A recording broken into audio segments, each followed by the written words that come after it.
So we're joined now by Albert Tenuta, plant pathologist with the Ontario Ministry of Agriculture, Food and Rural Affairs. And Albert, let's talk about Alivo. Specifically, before we get into the product, let's talk about SDS and soybean cyst nematode. What type of pressure is out there now, and where does a product like this fit? Yeah, well, sun dust syndrome is one of those diseases that we're seeing more and more of across the province. Traditionally, we've seen it in southwestern Ontario, and now we're starting to see it farther into more areas of the extreme southwest. We're starting to get reports into other areas, eastern Ontario, and that as well. And it's interesting that SDS symptoms on their own most likely and most often occur also where we have fields with soybean cyst nematode. And so soybean cyst nematode, SDS go hand in hand in that regards. And so with SDS injury, we end up seeing a lot of defoliation. We see symptoms that can occur early on, young plants, particularly if they're under stress, but primarily we'll see the disease start to come in when the soybeans start to go into reproductive stage, that critical phase where they're filling that grain to maximize yield. And so with that, particularly where we see rain events just prior to or during those reproductive stages, we'll see SDS start to show up. And as I said, where soybean cyst nematode occurs, SDS often will follow as well. So those two together can have a substantial impact on growers and ultimately on their yields and health of their fields. Right. Now let's talk a little bit about Alivo. You've been researching and doing trials on this product for about 5 years. Tell us about your observations. What have you noticed, and what do growers need to know?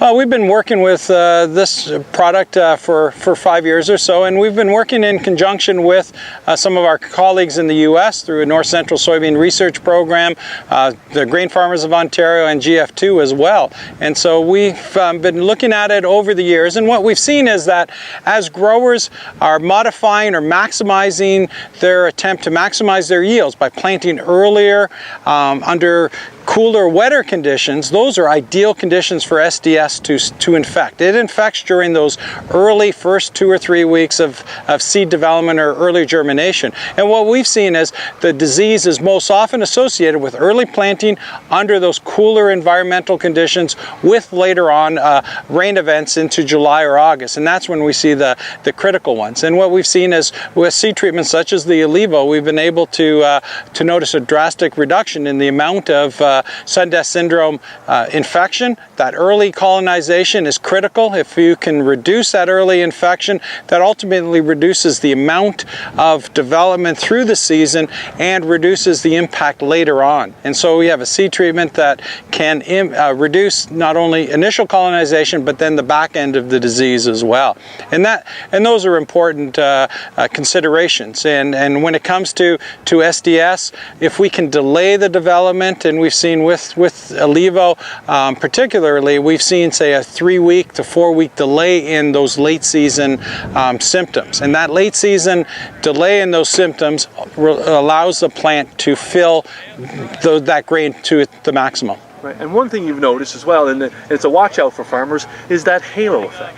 Yes, the halo effect. The halo effect is one that, regardless of the year or conditions, you will see some of that, what they call halo effect or cotyledon yellowing or necrosis around the margin of the cotyledon. Some years you may see it more, other years we've seen less of it. And a lot of it relates to early season conditions, particularly sunlight, environment, and that. And as I said, every year it's something growers will need to get associated with and expect to see some of that halo effect. Our experience over the past 5 years is that is temporary. It doesn't have an impact on the cotyledon itself or an impact on the plant at all. It is really unique in that when we talk about fungicides, we don't usually talk about mobility in the plant per se as we typically would do with, say, herbicides, where you see a lot of movement around.